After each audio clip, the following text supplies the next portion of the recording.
Recientemente, en Canadá, hay una palabra que se menciona constantemente en referencia a la situación con Donald Trump. Se habla de guerra, más bien una guerra de palabras y comercio. El primer ministro de Ontario ya ha señalado que Canadá está dispuesto a responder, aunque Trump aún no ha declarado oficialmente esa guerra. Nos referimos a una guerra comercial, que ya está afectando a muchos canadienses. Canadá podría enfrentarse a una especie de conflicto económico, y esta podría ser la mayor disputa comercial que haya vivido el país. ¿Y por qué está ocurriendo esto? Desde mi perspectiva, Canadá pudo haber evitado esta situación, pero en gran parte esto comenzó con unas palabras pronunciadas por Justin Trudeau. Este comentario de Trudeau enfureció a Trump, y ahora se implementarán sanciones a 25 países, afectando especialmente a Canadá. Esto tendrá un impacto directo en la economía canadiense. Lo que se viene podría ser aún más complicado. Justin Trudeau está muy preocupado por las posibles consecuencias de los aranceles impuestos por Estados Unidos y cómo estos afectarán el comercio y la economía de su país. ¿Volverá Trump a escalar la situación? En Canadá, nadie ha declarado una guerra formalmente, pero lo que está ocurriendo es una especie de guerra no oficial. Y en cuanto a aranceles, los canadienses ya están experimentando las tensiones, algo que nunca imaginaron vivir con su vecino del sur. En medio de todo esto, el creciente sentimiento nacionalista canadiense se deja ver en declaraciones sobre la independencia económica de Canadá frente a los intereses de Estados Unidos. Muchos canadienses afirman que nunca aceptarán convertirse en el estado número 51 de los Estados Unidos y que Justin Trudeau es primer ministro, no gobernador de un estado estadounidense.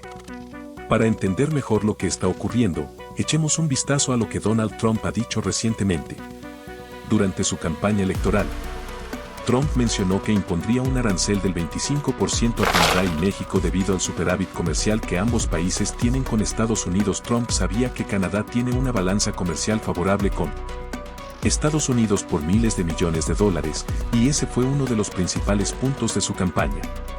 El argumento de Trump es que, mientras que los canadienses disfrutan de servicios como la atención médica gratuita, en Estados Unidos muchas personas no tienen acceso a un sistema de salud adecuado, lo que genera frustración entre los estadounidenses.